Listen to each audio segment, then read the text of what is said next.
Bonjour, bonsoir les amis, où que vous soyez. Donc j'avais vraiment l'intention de faire une conférence live, mais malheureusement, il y a eu des problèmes techniques dont l'être humain doit se soumettre. Je vais donc à la place faire une vidéo avec toutes les questions que vous m'avez posées par rapport à la spiritualité et toutes ses avenues. On va dire que c'est reculer pour mieux sauter. Voilà. Donc, je vais rentrer dans le vif du sujet en répondant à la question de Renée de Laval, Québec, au Canada. Elle me dit quelles sont les compétences d'un chaman ou d'une chamane et également qu'est-ce qu'un chaman. Très peu connaissent même le terme de chaman. Bon, alors on y va directement dans le vif du sujet. Un chaman, on va dire que dans l'ensemble de sa personnalité et de son âme, c'est un être spécial. Pourquoi? Il est différent de la majorité du monde qui l'entoure. Pourquoi? De par l'essence même de son âme, de son cœur, de son esprit. C'est ce qui le caractérise. Bien entendu, tous les chamans sont différents les uns des autres, selon leurs enseignements ancestraux, mais également selon leurs pratiques. Il y en a qui se trouvent en Sibérie, il y en a qui se trouvent en Italie, il y en a qui se trouvent en Europe, il y en a qui sont en Afrique, un petit peu partout, on va dire. Et selon leurs compétences, bien entendu, et l'apprentissage qu'ils ont eu. Cela demande du temps.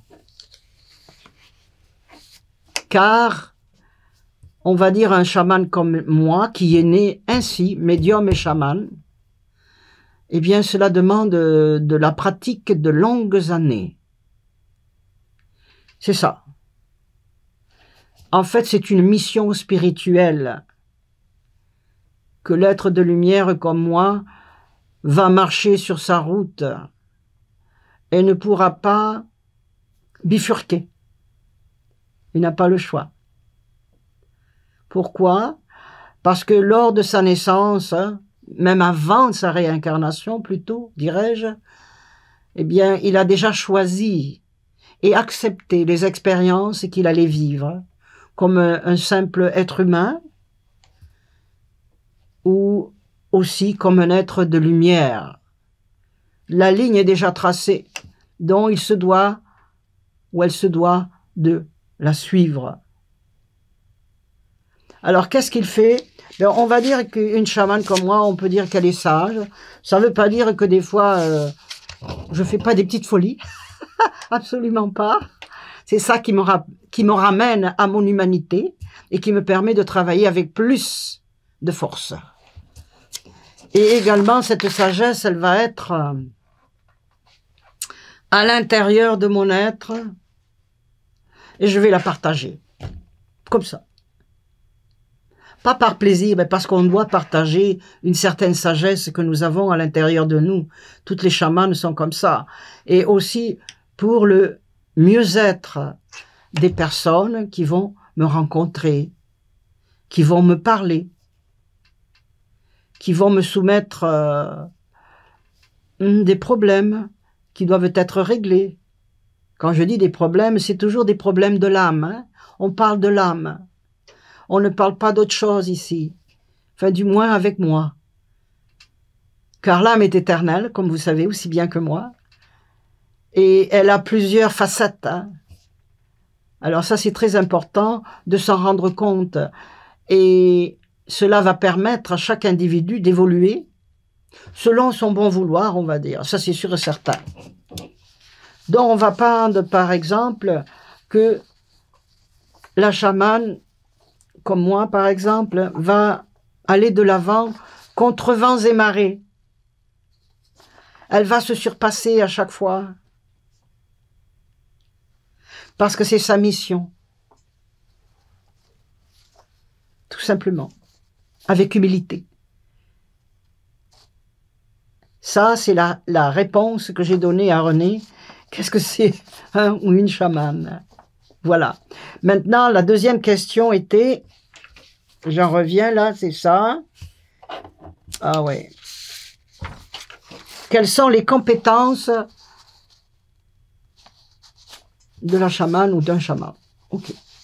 Ben, les autres, je ne les connais pas, comme je disais si bien. Donc, je ne peux parler de quelque chose que je connais. Ce que je ne connais pas, je le laisse à d'autres personnes. C'est plus sage. Bon, bien, le chaman, d'abord, en moi, va pouvoir aider la personne qui est sur un chemin peut-être qui est difficile, qu'elle a des douleurs dans l'âme,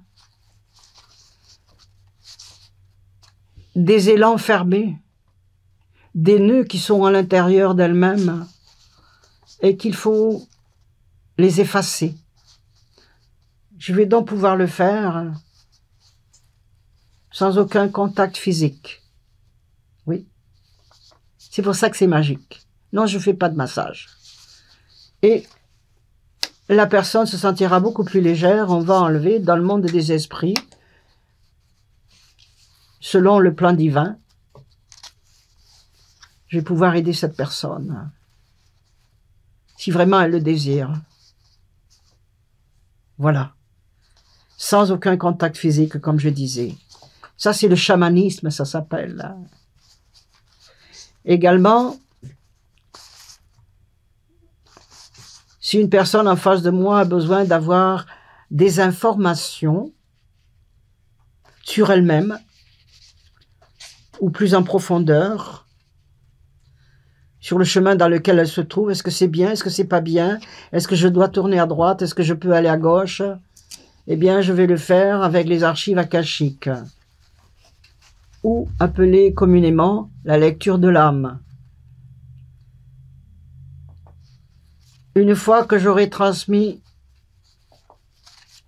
ce que j'ai à donner à la personne, elle en fera qu'est-ce qu'elle voudra. Cela ne m'appartient pas. Ce sera son choix également, tout simplement. Et ensuite, bien entendu, elle pourra aller plus allègrement sur son chemin. Si elle prend les bonnes décisions qui lui auront été suggérées en lecture de l'âme. C'est un très bon processus pour une élévation, pour une évolution constante. Donc ça, c'est déjà un autre niveau. Et bien entendu, je fais rentrer dans cette consultation, parce que c'est en moi également la médiumnité. Donc je vais pouvoir donner des messages très importants, médiumniques, de ces guides spirituels, de ces ancêtres, qui vont se manifester à travers moi, pour que la personne comprenne ce qu'elle doit faire ou ne pas faire. Très important dans son travail ou dans sa vie privée. Ça, c'est une option. Il y en a encore une autre option, l'enracinement. Qu'est-ce que c'est l'enracinement? L'enracinement, c'est pour permettre à l'individu d'être mieux ancré dans son âme, dans ses visions, dans ses comportements, dans ses décisions. Être plus sûre d'elle-même, sans aucun vertige, sans aucun peut-être, en force. C'est ça l'enracinement. Lui redonner cette force, parce que l'être humain est comme un arbre.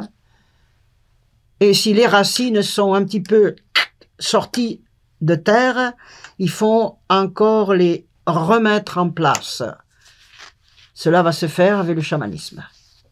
Et toujours sans contact physique. Ça, c'est une option qui peut être très bonne si la personne en a besoin. Vous avez autre chose aussi, la libération de l'enfant intérieur. Paf.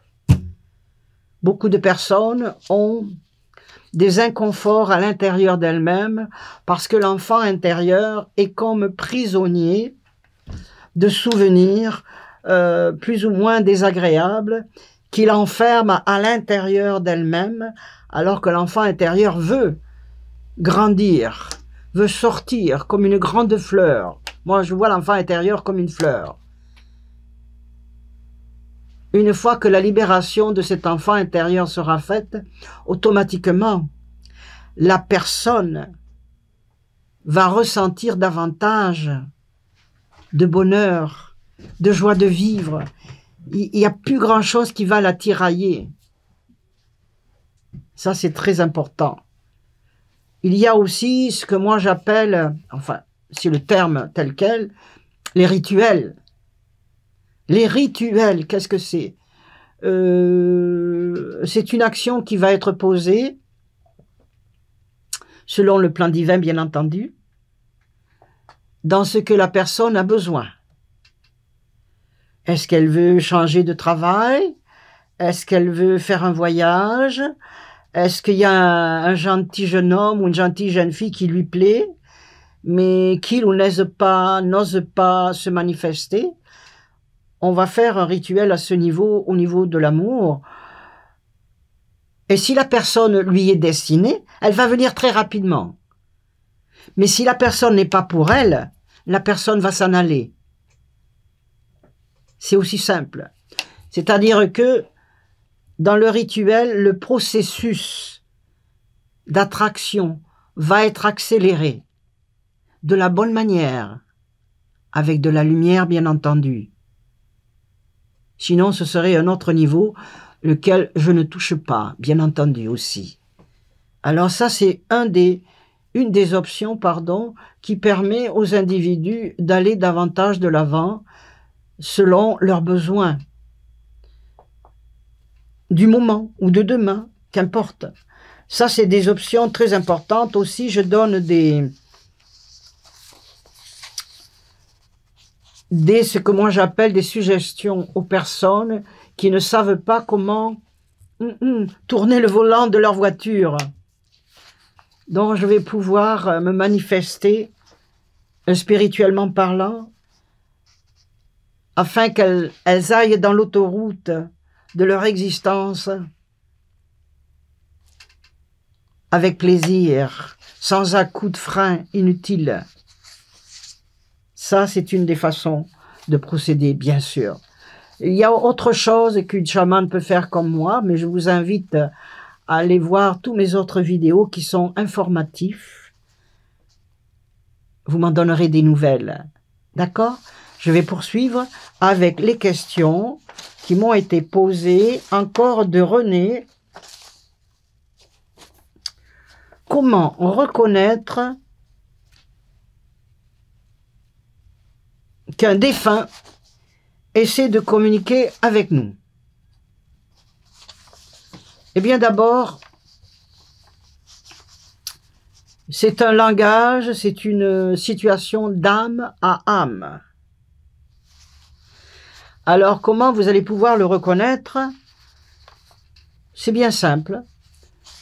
Lorsqu'il y a un esprit qui veut se communiquer avec vous dans la maison, il va y avoir des bruits incongrus.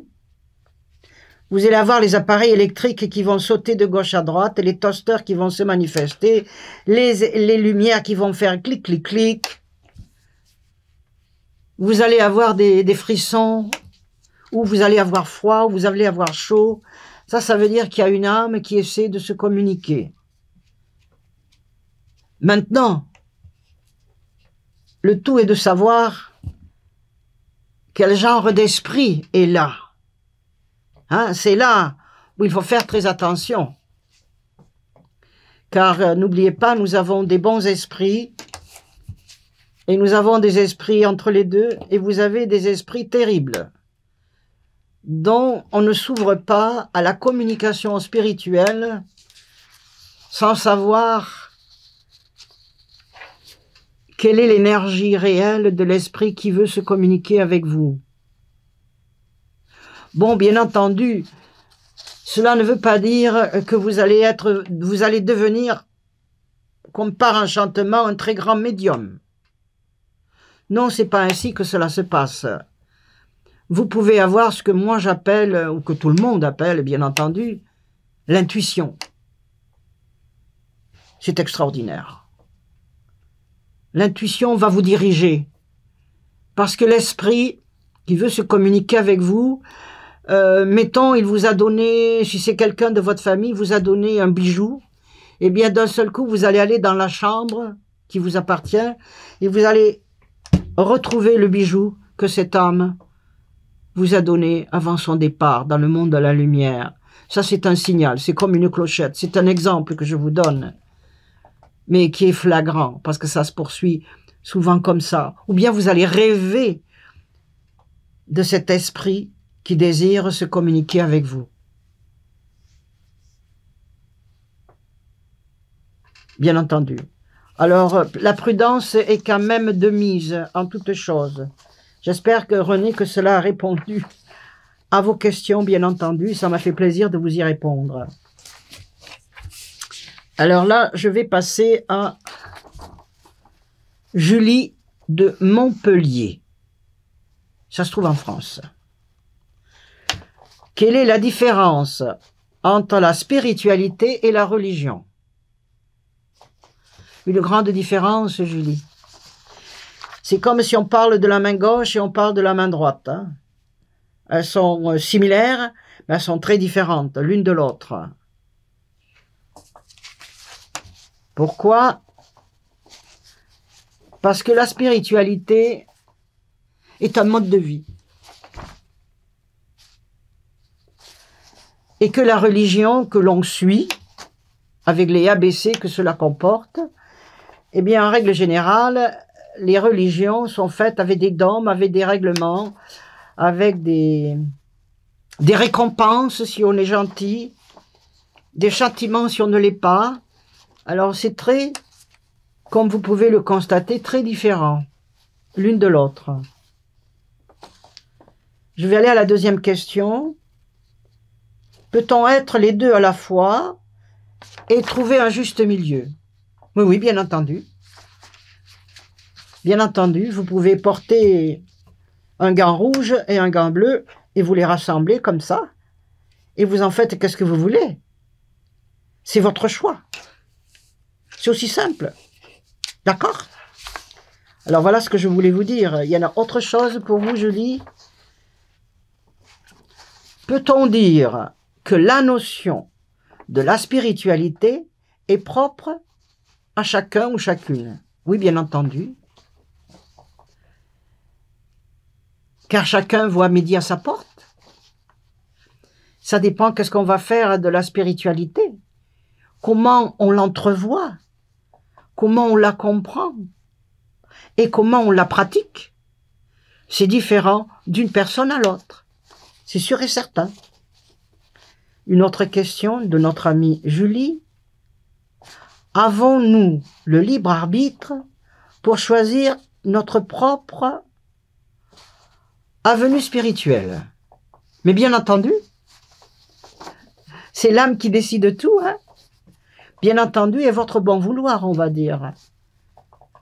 Vous pouvez franchir la route qui vous convient, et puis à un moment donné, vous avez le droit, si vous le désirez, de tourner à droite ou de tourner à gauche. Il n'y a personne qui va vous juger, seulement vous-même.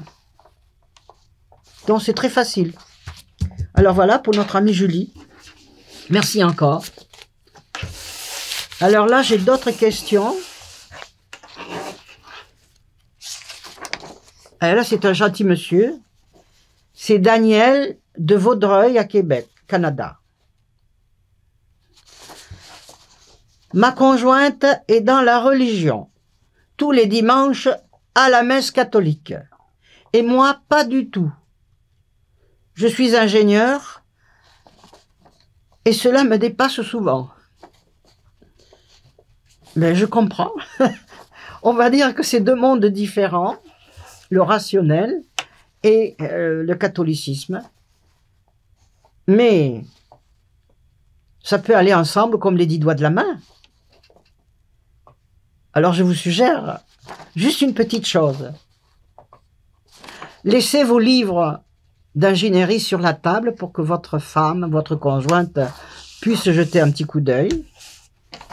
Et puis peut-être essayer de vous intéresser à savoir pourquoi elle va tous les dimanches à la messe.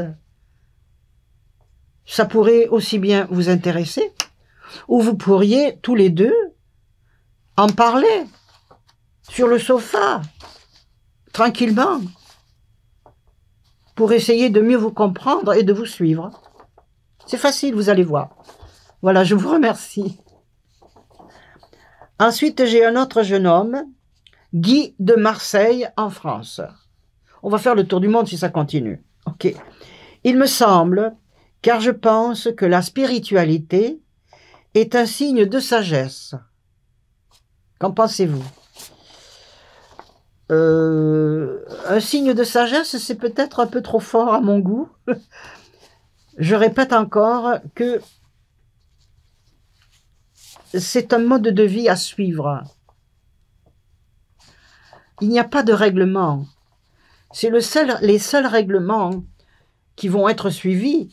C'est l'âme qui va les choisir, qui va les diriger, qui va dire ça c'est bon, ça c'est moins bon, pour être vraiment dans votre spiritualité. Car chacun a sa spiritualité. C'est un peu comme chacun chante l'opéra de sa façon. D'accord? Donc c'est pas seulement la sagesse, ça c'est un peu trop fort. Je répète encore. Je vous remercie beaucoup. Alors là, j'ai un gentil monsieur encore. Superbe. Alors là, on s'en va. Il s'agit de Paul, de Chicoutimi, dans le Saguenay, Canada. La spiritualité, pour moi, est un point d'interrogation. Ah, ben moi aussi des fois. Parce que il faut aller sur ce chemin sans arrière-pensée. Vous savez comme font les enfants? Ils y vont d'un seul jet, avec élan. Ils ont confiance. Il faut que nous retrouvions, que vous retrouviez, pardon, votre naturel. L'enfance qui est en vous et qui veut peut-être s'exprimer dans la spiritualité, en acceptant ce qui vous plaît, en acceptant ce qui ne vous plaît pas, et en mettant de côté ce que vous n'aimez pas du tout. C'est aussi simple. Alors, merci Paul. Alors, je vais continuer avec Chris, qui est un monsieur, de Fort-de-France, Martinique. Oh, on voyage, hein? Alors, écoutez bien. Je suis dans le style assez tranquille. Mais sitôt que l'on s'approche des sujets, au sujet de l'église ou temple, je suis très nerveux. Bon. Eh bien, la seule chose que je pourrais dire, c'est que c'est sans nul doute des sujets qui ne sont pas vos préférés. Maintenant, pourquoi? Ça, j'en sais fichtrement rien. Peut-être que cela vous a blessé quand vous étiez enfant ou dans une autre vie. Je ne pourrais y répondre. Mais certainement que ça a laissé des craintes ou des petites cicatrices à l'intérieur de votre âme qui fait que vous vous sentez nerveux quand on parle de ces choses-là. C'est la seule chose que je pourrais dire pour le moment, d'accord? Voilà. Car il ne faut pas oublier qu'en Martinique, il y a 80% de catholicisme. C'est aussi une culture haute en couleur, hein, on est en Martinique. Il y a plusieurs confessions martiniquaises et culturelles. Il y a aussi l'hindouisme, si ma mémoire est bonne, et autres croyances qui sont pratiquées. Donc, on prend ce qui nous convient, encore une fois, Et ce qui ne nous convient pas, on le met de côté. Tout simple. Alors, merci beaucoup, Chris. Bon, ben voilà. On va encore à un autre endroit. Linda de Bruxelles, en Belgique. Ok. Même si je suis catholique, avec un pendentif, avec une croix à mon cou, puis-je faire ou avoir une forme de spiritualité? Mais oui, bien sûr. Comme vous respirez, c'est très facile. Vous allez dans le chemin qui vous convient le mieux et avec lequel vous êtes le plus confortable. Il n'y a rien là. C'est toujours votre choix et aussi votre forme de compréhension de telle chose, c'est-à-dire le catholicisme ou bien votre spiritualité. Vous pouvez les mélanger et vous pouvez agir en conséquence par rapport à ce que vous ressentez, par rapport à ce que vous préférez le mieux, parce que cela vous touche ou cela ne vous touche pas. Tout simplement. Voilà. Merci Linda. Ah là, je vais aller avec Martine de Timmins, Ontario, Canada. Ok. Un ou une chamane peut-il régler mes affaires de travail par une consultation? Ben, un chaman ne va pas vous faire du chamanisme pour régler vos affaires de travail. Non, c'est pas ça qu'il va faire. Ça serait beaucoup mieux, ou bien une consultation en médiumnité ou lecture de l'âme. Serait-elle mieux? Ben, cette option est la meilleure. Donc je vous suggère une lecture de l'âme, c'est-à-dire les archives akashiques, va pouvoir répondre avec la médiumnité aux besoins et aux réponses qui sont nécessaires pour vous en ce moment. Voilà, merci Martine. Alors on continue. J'ai deux dernières questions. J'ai Denise de Sudbury, Ontario. On va loin là aussi. Se peut-il que je sente les esprits chez moi lorsque je suis seule en particulier? Oui. Oui. Car si vous êtes seul, mettons que vous êtes en train de regarder la télévision, on va dire que votre esprit est occupé à faire quelque chose. Vous pouvez lire aussi. Eh bien, c'est lorsque votre esprit est occupé à autre chose que vous pouvez avoir un esprit qui vous rend visite ou qui essaye de se communiquer avec vous. Vous allez le ressentir, comme je disais précédemment, avec notre ami René, la première question. Vous allez le ressentir et vous allez laisser agir votre intuition et voir qu'est-ce qui se passe. En prenant bien soin, particulièrement, de ne pas vous connecter avec un esprit qui ne serait pas bienveillant. C'est très important. D'accord? Alors, vous avez peut-être l'intuition, d'après ce que je comprends et que je perçois pour vous, qui se développe peut-être de plus en plus. C'est tout à fait normal. Voilà. Merci. Alors, je vais aller avec la dernière question, et non la moindre. Il s'agit de Michel de Montréal, Québec, Canada. Alors, selon les Écritures saintes, l'homosexualité n'est pas vraiment acceptée. Dans ce cas, que puis-je faire pour rester en paix avec mes croyances en étant homosexuel? Bon, eh bien je vais d'abord vous répondre que Dieu est amour, le divin est amour. J'espère que c'est assez clair pour vous. Et en début de votre question, vous avez dit « selon les Écritures saintes ». Ah bon, mais qui c'est qui les a écrits?